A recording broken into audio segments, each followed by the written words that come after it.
अरे भूलू नहीं ऐसा न तुम्हारा मत उठो न बैठो जाई।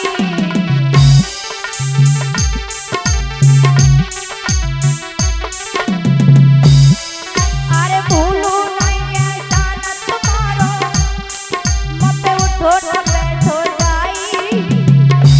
मोपे चली न जाती डगरिया हो रानी जलती वाली रनिया।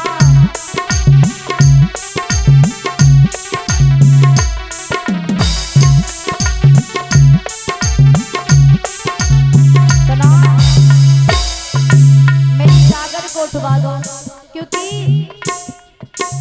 मेरे शरीर में इतनी शक्ति इतना बल नहीं रहा कि मैं इस गागर को उठा सकूं।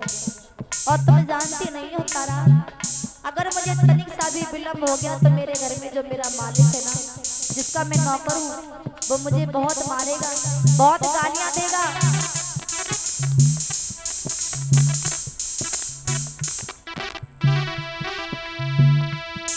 अरे कालो भंगी कोरमी नौकरी पल पल देवे गारी। अरे कालो भंगी कोरमी नौकरी पल पल देवे गारी।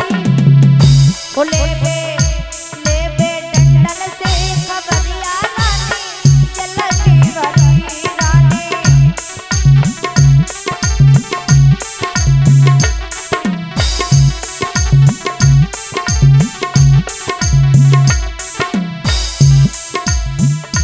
रनिया उठवाई थी कगरिया मेरे जलती वाली रानी।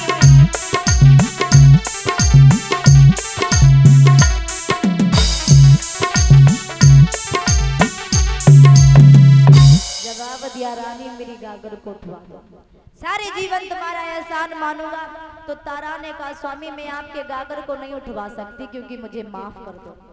आप एक मैतर के यहाँ कार्य करते हो, मैं ब्राह्मण के यहाँ काम करती हूँ। मैं ब्राह्मण की नौकरानी हूँ, आप मैतर के नौकर हो।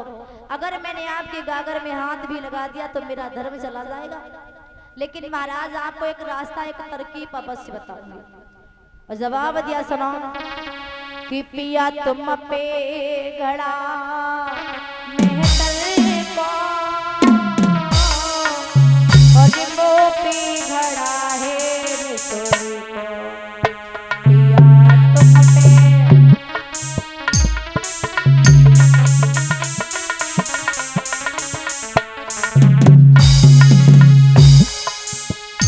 पिया तुम पे घड़ा मेहतर को और वो पे घड़ा है रिसोई को।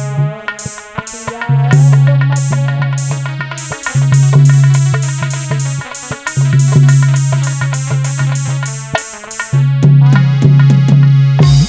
गहरी जल में घुस गईया।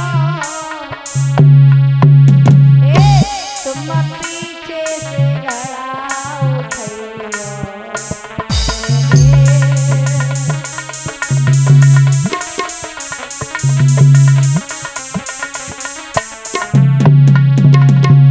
महाराज जब गहरे जल में घुस जाओगे पानी की लहर आएगी, पानी के सहारे से तुम्हारा घड़ा उठ जाएगा।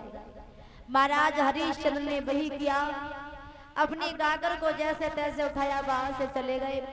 तारा महाराज पानी भर के अपने घर चली गई। उधर जैसे ही हरिश्चंद्र पानी भरने के बाद में जाकर के पहुंचे हैं, अचानक ठोकर लग जाती है, वो घड़ा फूट जाता है, पानी बिखर जाता है। उसी समय महाराज मैदान में देखा, लाठी को लेकर के दौड़ पड़ा और जैसे ही मारना चाहा तो हरिश्चंद्र महाराज हाथ जोड़ करके बोले स्वामी हमसे अनजाने में ये हो गया, धोखे से ये गागर फूट गई। जवाब दिया है मैतर ने, अरे नीच निकम्मे, एक बात बताओ, तू रोज नई गागर फोड़ देता है, अगर रोज ऐसे ही गागर फोड़ता रहेगा तो इतने घड़े कहाँ से आएंगे। लगता है पानी भरना तेरे बस में नहीं रहा। एक लाठी दे दी, एक कंबल दे दिया, जाओ मनघट में जाकर के तुम अब चिताओं को जलाओ, और जो भी चिताओं को जलाने के बाद में तुमको टका मिले उसी से तुम अपना गुजारा करना। और बिना कर लिए चिताओं का अंतिम संस्कार मत करना। महाराज हरिश्चंद्र से हरिया बने और हरिया से आज मरघटिया बन गए, कहा है ना विद्वानों ने।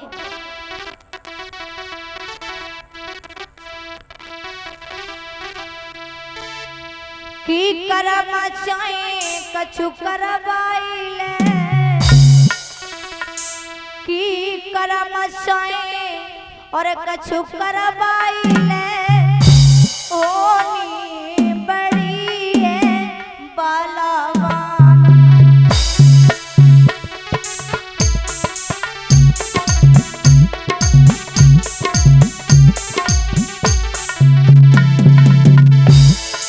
करम चाहे कछु करी पाइले, ओनी बड़ी है बलवान।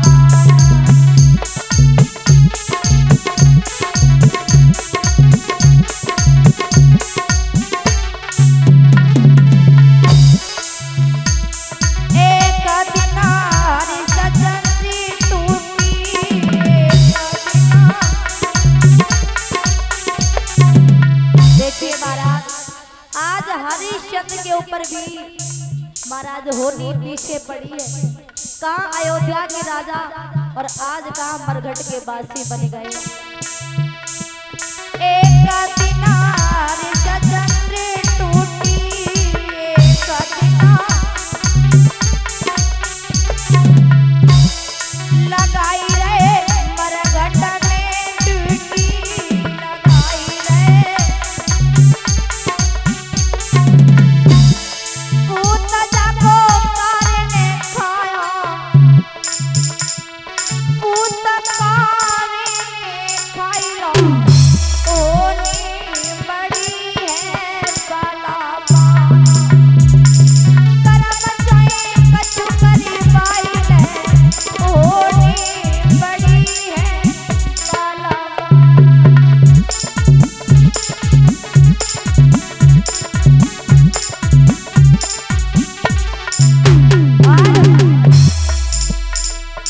एक दिन दशरथ पे टूटी, एक दिन के कई मेलन में रूठी, के कई लला बहुपन को पठाई रहे, लला बहुपन को पठाई रहे, ओनी बड़ी है बलवान।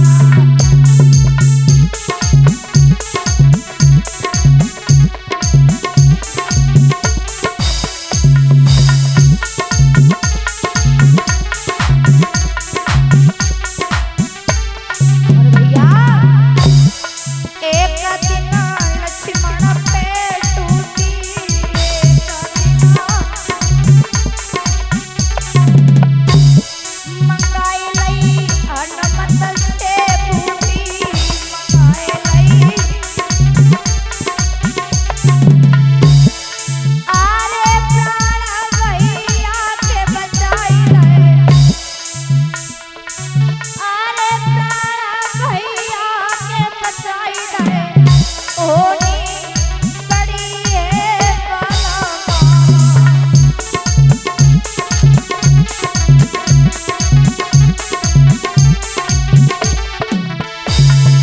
आरे करम चाहे कछु करवाइले, ओनी बड़ी जा बलवान।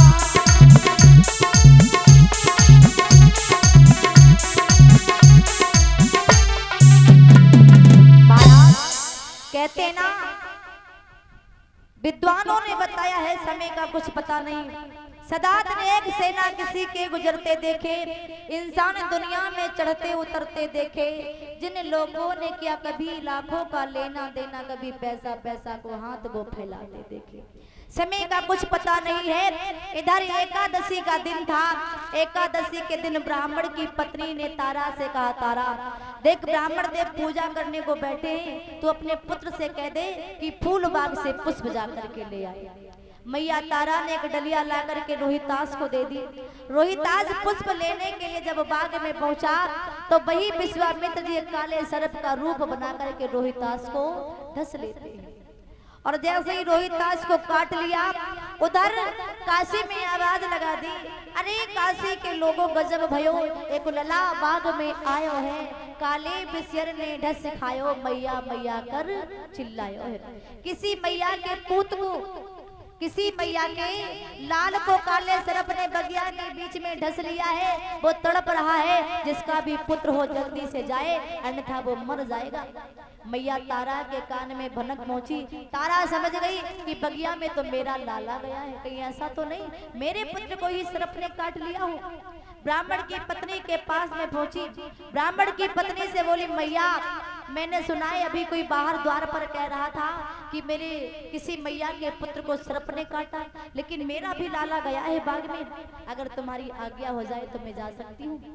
ब्राह्मण की पत्नी ने कहा, ओरी तारा, अरे तू स्वतंत्र नहीं है, मैंने तुझको पैसे दे करके खरीदा है और अपनी मर्जी से तू कोई जा नहीं सकती। अगर तुझे जाना है तो पहले घर में भोजन बना। आज मैया तारा भोजन को बनाने लगी। मेरी मैया, किसी मैया का पुत्र, जिस मैया को पता हो कि मेरा पुत्र व्रत पड़ा है, मेरे पुत्र को सर्प ने काट लिया, और उस माँ से तुम कहो कि भोजन बनाओ तो हाथ चलेंगे? हाँ, हाथ पैर काम नहीं करेंगे। मैया तारा भोजन बनाती है। भोजन बनाने के बाद में तारा ब्राह्मण की पत्नी से बोली, मैया अब मैं जा सकती हूँ? तो जवाब दिया, पहले बर्तनों को साफ कर, मुझे भोजन करवा, मेरे पति को भोजन करवा, उसके बाद में जाना। मैया भोजन परोसती जाती है, आंखों से अश्रु की धारा बहती जाती है। कहते हैं ना महाराज, आज वो मैया तारा भोजन बनाती है। भोजन बनाने के बाद में भोजन कराती है, घर में झाड़ू पोछा का कार्य करती है, बर्तन को साफ करती है, घर में जितना भी काम था सारे काम को कर दिया। उसके बाद में बोली, मैया अब तो मैं जा सकती हूँ। अरे तू कैसी माँ है, एक माँ होकर के कि दूसरी माँ का दर्द नहीं समझ सकती? तो ब्राह्मण की पत्नी ने कहा, ठीक है अब तुम जा सकती हो। मैया तारा वहां से चली, बगिया के बीच में जाकर के पहुंची तो उस समय मैया के पुत्र की धीरे धीरे श्वास चल रही थी। मैया ने जब अपने पुत्र को उस बगिया में रोते फटफटाते हुए देखा तो वहां से भागी, बेटा रोहितास को गोद में ले लिया, और जैसे ही गोद में लिया तो मैया अपने पुत्र को पुचकारने लगी, रोने लगी। कहते ना, ऐसा दुख ना दे विधाता जिंदगानी में, बारे पे मरे ना मात पिता बेटा ना मरे जवानी में। वैसे तो जीवन में बहुत दुख है, वैसे तो दुख बहुत है, लेकिन दुख है चार, भूमि हरण मैया मरण पुत्र शोक और नारी। अगर किसी पुत्र की मैया मर जाती है तो उससे बड़ा दुख नहीं हो सकता। अगर किसी मैया का जवान पुत्र मर जाता है तो उस माँ के दिल से जाकर के पूछो कि माँ के दिल पर क्या गुजरती है। मैया ने अपने पुत्र को गोद में उठा लिया, रोने लगी, और जब रोने लगी तो आज बेटा रोहितास से कहती है, लाला अरे तू ही तो एक सहारा बचा था, अब तू भी चला जाएगा तो तेरी मैया कैसे रहेगी? अरे तेरी मैया का क्या होगा? एक बार भी तूने ये नहीं सोचा कि